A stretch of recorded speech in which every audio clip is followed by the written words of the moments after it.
হাসির রাজা, জ্ঞানের রাজা, রসিক রাজা।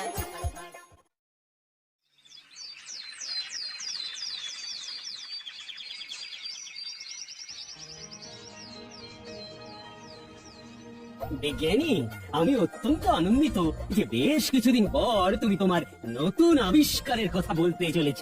মহারাজ, মার্জনা করবেন, এখন বাজে কথা শোনার সময় নেই। আহা, এত কথা উঠছে কেন? কি সমস্যা তোমার বৈদ্য? মহারাজ, রাজবৈদ্যের সমস্যা আমার আবিষ্কার নিয়ে। কিন্তু কেন?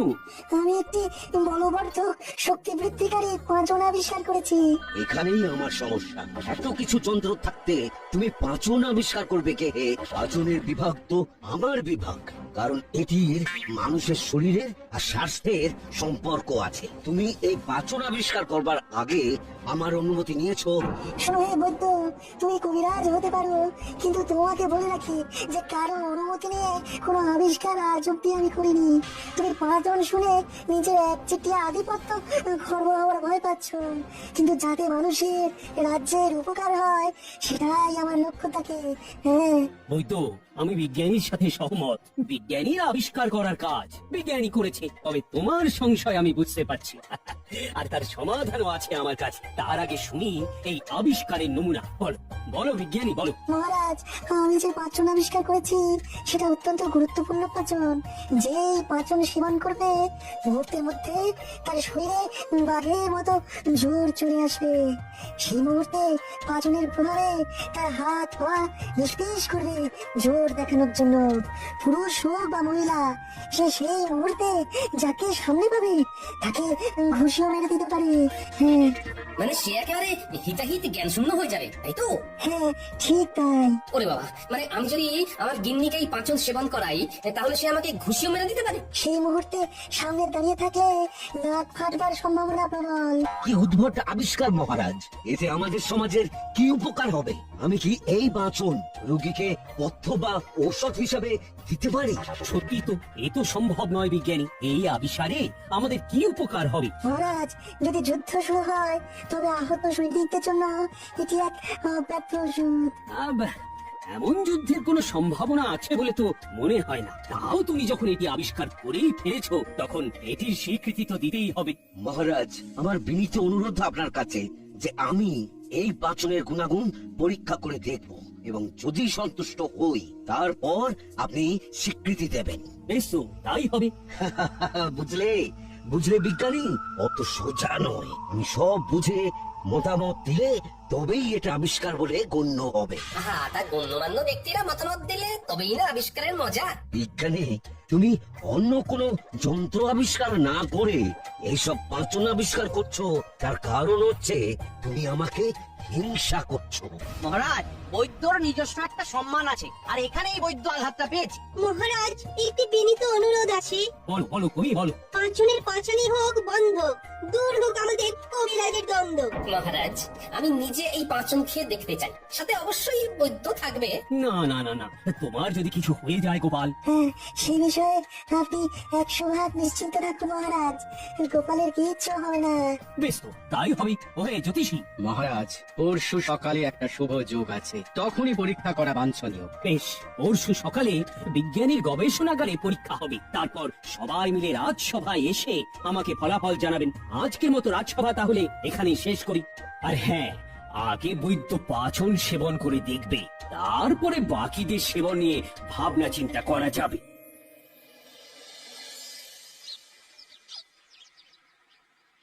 বাবা, এই পাঁচন খেয়ে এত শক্তি হবে? ঠিক গিন্নি, ঠিক। তোমার আগ বাড়িয়ে পাঁচন খাবার শখ হলো কেন? বাড়িতে কি তোমাকে খেতে দিই না? আর তাছাড়া তুমি যে বাজার করো যে বেজার মুখে, তা ওই পাঁচন খাবার মুখ গো। কি যে ছাই পাশ বাজার থেকে নিয়ে আসো, সেটা আমার চেয়ে বেশি কে জানবে? গিন্নি, তোমার ওই এক কথা। আমার কি মনে হয় জানো, এটা বিজ্ঞানীর খুব বড় একটা আবিষ্কার হতে চলেছে। আমি না খাই, তোমার জন্য পাচন নিয়ে আসবো। তোমার বাতের ব্যথা দেখো ভালো হয়ে যাবে। এই একটা কাজের কথা বলেছো, দেরি করবে না, যত তাড়াতাড়ি সম্ভব ওই পাঁচন আমার জন্য নিয়ে আসবে। হ্যাঁ,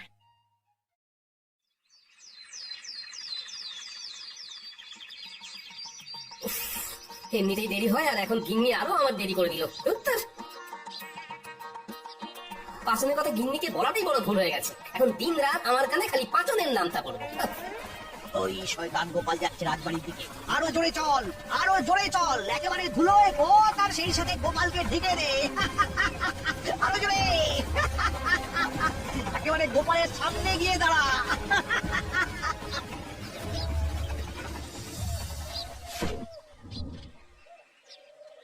এটা কি হলো? আমার সারা গায়ে ধুলো দিয়ে ঢেকে দিলে। মন্ত্রীর ঘোড়া জোরে ছোটে, এটাও কি জানো না গোপাল? পথ থেকে একটু সরে দাঁড়াতে হয়, এটাও কি জানো না? আপনি কি আপনার রথে আমাকে রাজবাড়ি অব্দি নিয়ে যাবেন বলে দাঁড়ালেন নাকি মন্ত্রী মশাই? কিভাবে নিয়ে যাই বলো? আমার এই রথে মান্য গণ্য বিশিষ্ট জনেরা উঠতে পারে। তুমি তালে করে রাজসভায় চাকরি পেয়ে গেছো, সে তোমার ভাগ্যি। না হলে তুমি অতি সাধারণ কোনো মান্যগণ্য কেউ নও। আর এই কারণে বিজ্ঞানীর গবেষণাগারে তোমার কোনো জায়গা নেই, বুঝলে? হ্যাঁ? আমি এগোই, আপনি আসুন।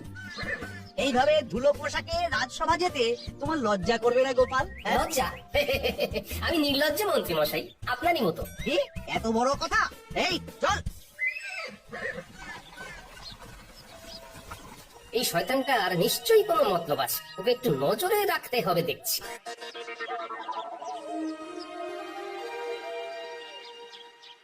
মন্ত্রী, তুমি খুলে বলো না, কি বলতে চাও? মহারাজ, এই রাজ্যে আমি মন্ত্রী, প্রজাদের কাছে আমিও একজন সম্মানীয় ব্যক্তি। এইরকম একটা ভয়ঙ্কর গবেষণা কাল ঘটতে চলেছে, সেটা সামনে থেকে দাঁড়িয়ে দেখবার শুধু আমার অধিকারে পড়ে। বিজ্ঞানী কবিরাজকে পাচন খাওয়াবে কাল সকালে, সেখানে বিজ্ঞানী থাকবে আর বৈদ্য থাকবে এবং আমি থাকবো। এছাড়া পণ্ডিত, একজন পণ্ডিত ব্যক্তি সম্মানীয়, তার মতামতেরও মূল্য আছে, কিন্তু গোপালের থাকার কোনো দরকার নেই মহারাজ। আপনি বললেই হলো নাকি মন্ত্রী মশাই? গতকাল ছিল এক কথা, আজ আবার আরেক কথা। মহারাজ, গোপালের পেটে কোনো কথা থাকে না, বলা যায় না। গবেষণাগারে এমন কিছু ঘটলো যা নিরাপত্তার জন্য বাইরে কিছু বলা বারণ হয়ে গেল। তখন আমরা মুখে কুলু পাঠলাম, কিন্তু এই গোপাল সব কথা পাঁচকান করবে, তাহলে ওর বল হজম হয়ে যায়। মন্ত্রী মশাই দেখছি মিথ্যে কথার ফুলছুরি ছোটাচ্ছেন। মহারাজ, আমাকে ওখানে থাকতেই হবে এবং ওখানে যা ঘটবে সেসব পুঙ্খানুপুঙ্খ বর্ণনা আপনাকে দিতে হবে। তাছাড়া সব ঠিক থাকলে খানিকটা পাচন আমার গিন্নির জন্য নিতে হবে। দেখুন মহারাজ, বিজ্ঞানী বলেছে এই পাচন সৈন্য দলের জন্য, কিন্তু গোপাল এখনই নিজের গিন্নির জন্য এই পাচন নিয়ে আবার কথা ভাবছে। সে ভাবনায় ক্ষতি কি মহারাজ? আপনি তো জানেন আমার বাড়িটাই একটি যুদ্ধক্ষেত্র, আর সেখানে আমার গিন্নি বিজয় সৈনিক আর আমি পরাজিত সৈনিক। এখন পাচন খেয়ে আমার গিন্নির বিজয় রথ যদি অক্ষয় অমর হয়, তাহলে ক্ষতি কি মহারাজ? নিশ্চয় নিশ্চয় গোপাল, নিশ্চয় তুমি কাল অবশ্যই থাকবে। মন্ত্রী, আমি আর কোনো ওজোর আপত্তি শুনবো না। গোপাল থাকছে, আর গোপাল কাল যা ঘটবে আমি তোমার মুখ থেকেই শুনবো। নিশ্চয়ই মহারাজ। তবে গোপাল, একটু দূর থেকেই দাঁড়িয়ে দেখো, তাতে ছবি আরো স্পষ্ট হবে, সবকিছু একসাথেই দেখতে পাবে। আমাকে একেবারে সামনে দাঁড়িয়ে সব দেখতে হবে। আজকের মতো সভা তাহলে এখানেই শেষ হলো।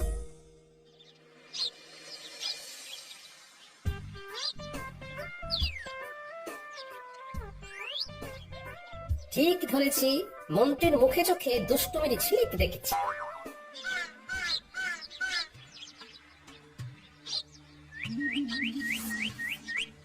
মন্ত্রী যদি ভালো মানুষের মতো নিজের বাড়ি যেত, তাহলে জুড়ি গাড়ি চেপে ফিরত, কিন্তু না, এ দেখছি জঙ্গলের দিকে হেঁটে চলেছে। হ্যাঁ, ঠিক ধরেছি। ও বাবা, বটার ঘটা দেখছি। মন্ত্রীর সাথে এদের কিসের কাজ? বলুন মন্ত্রী মশাই। আপনার জন্য কি করতে পারি? চল, কাল বিজ্ঞানীর গবেষণাগারে এক পরীক্ষা আছে। আমি নিশ্চিত বিজ্ঞানী খুব ভালো জিনিস আবিষ্কার করেছে। কি সেটা? পাঁচন। শেষে পাচন?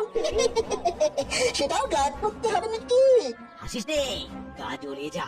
যা বলছি সেটা করবি। কাল আমি যদি কিছুটা পাঁচন আমার কাছে রাখতে পারি, তাহলে তো কেল্লা ফটে, তোদের আর কিচ্ছু করতে হবে না, আমার থেকেই পাঁচন পেয়ে যাবে। আমি না পেলে পাঁচন তোদের বিজ্ঞানীর ঘর থেকে চুরি করতে হবে। আমার জন্য আমরা কি করব, আর আপনি বা কি করবেন? এটা খেলে তোদের গায়ে রাবণের জোর আসবে। বটে, তোদের পাঁচন খেয়েই গোপালের বাড়ির সামনে দাঁড়াতে হবে। পাচন খেয়ে? না, গোপালের বাড়ির সামনে দাঁড়াবি, পাঁচন খাবি, তারপর গোপালকে ডাকবি। গোপাল এলে ওর মুখে ঘুষি মারবি। ও বাবা, তারপর তারপর? গোপালের নাক চিরকালের মতো ভেঙে যাবে, ও আর রাজসভায় এসে ভাড়ামি করতে পারবে না। তোরা রাজার পারিষদ হয়ে বসবি, বুঝলি? এই কাজ করলে তোরা অনেক অনেক ধনরত্ন পাবি। ঠিক আছে, তাই হবে। কাল আমরা অপেক্ষা করব। হ্যাঁ, এখানে। আমার নাক ফাটাবার পরিকল্পনা? দাঁড়াও মন্ত্রী, তোমার মজা আমি দেখাচ্ছি।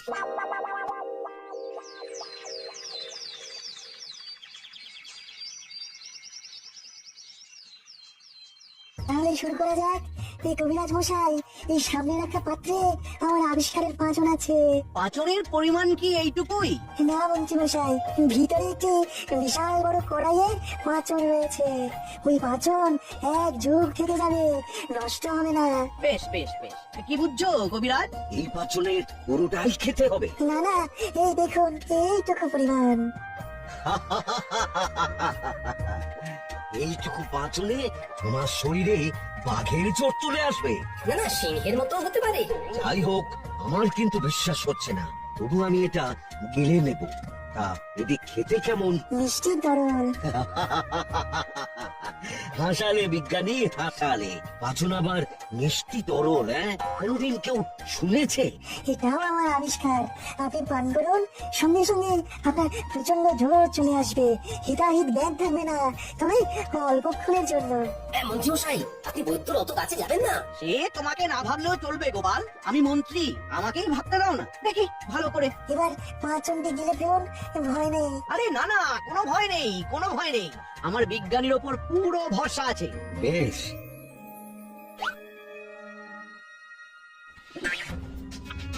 কি বুঝছো কবিরাজ?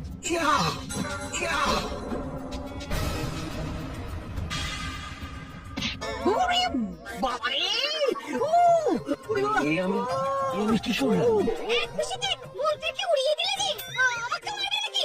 না, এই কবিরাজের সেই জ্ঞান এখন এসে গেছে, কিন্তু ওই প্রথম সময়টুকু কোনো হিতাহিত জ্ঞান থাকে না। বলেছিলাম বৈদ্যর সামনে থাকবেন না। কি কাণ্ড হলো বলুন? নাকটা আস্ত আছে তো?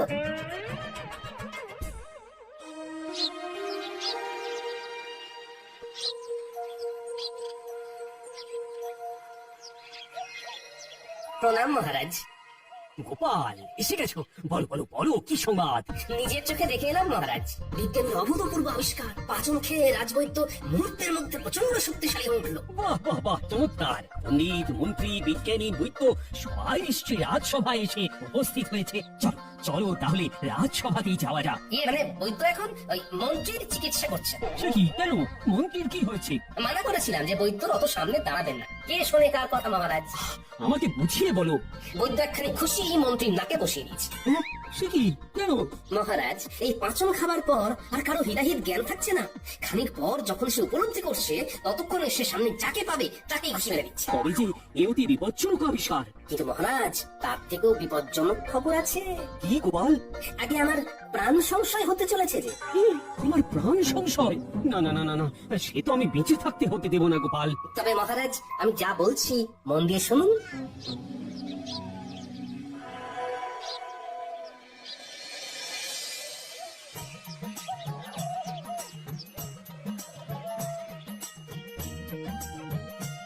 এ কি গোপাল, এখন এখানে রাজসভায় যাওনি? আমি আর যেতে পারবো না, তবে মহারাজের সাথে দেখা করেছি।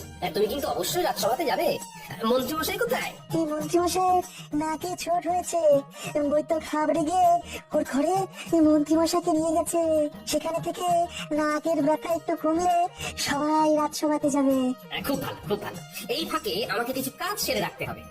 তুমি আমাকে দুখানি শিশি করে কিছুটা পাচন দাও তো। এই আবিষ্কারে কিন্তু এখনো মহারাজের প্রয়োজনীয় অনুমতি মেলেনি, তুমি কিন্তু সাবধানে ব্যবহার করো।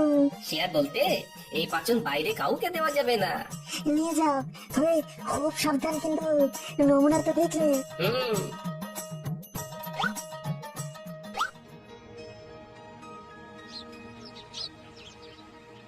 মন্ত্রী, তুমি এখন বাড়িতে নেই, আমি তাই যাচ্ছি তোমার বাড়ি। আমার নাক ফাটাবার আগে তোমার নাকি আর আস্ত থাকবে না।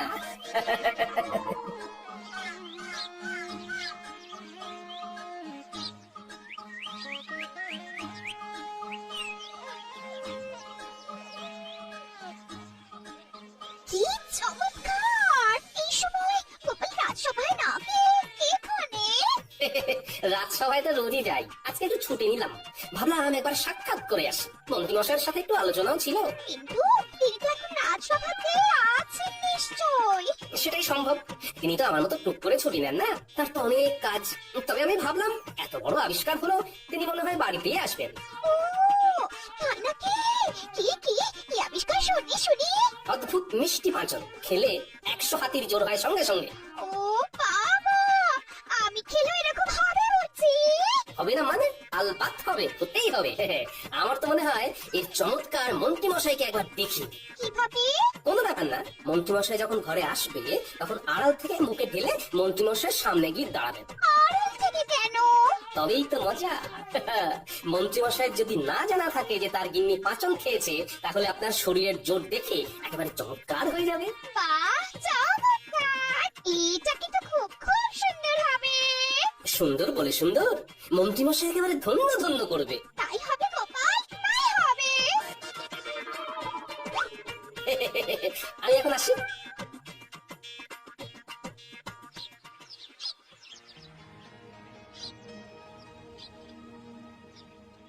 পাচন খাবার তোমার বড়ই শখ ছিল তো?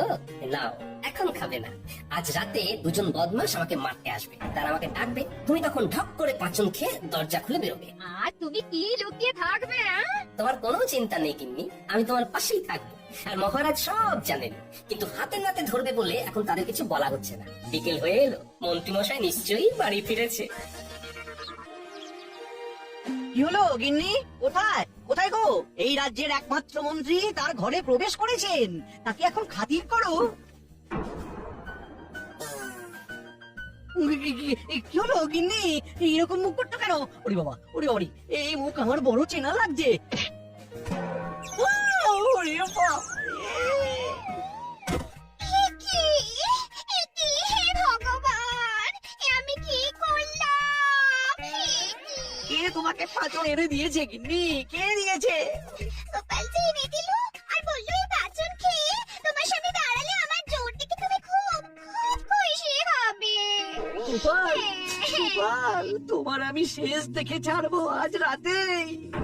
ওরে,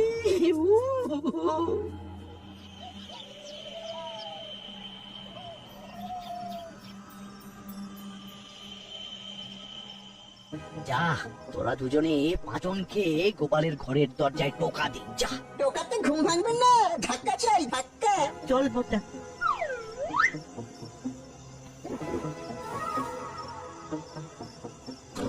ওই যে এসে গেছে গিন্নি, তুমি পাচনটা খেয়ে নাও।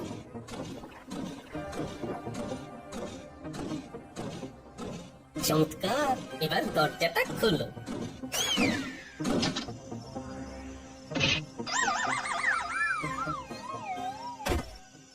গিন্নি, তোমাকেও বাহবা দিতেই হচ্ছে। ওরে ঘটা, তোর জারি জুরি শেষ। এই হতো বাবা,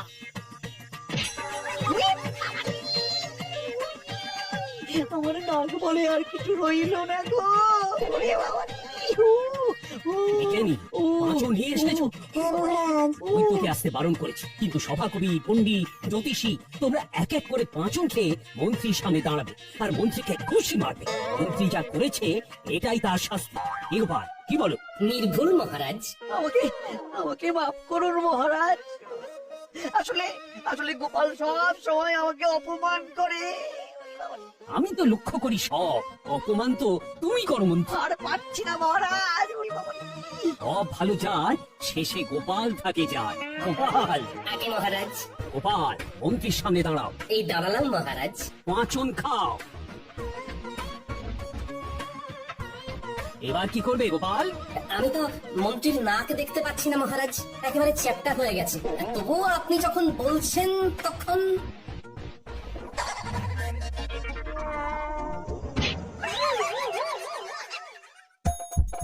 হাসির রাজা, জ্ঞানের রাজা, হাসির রাজা।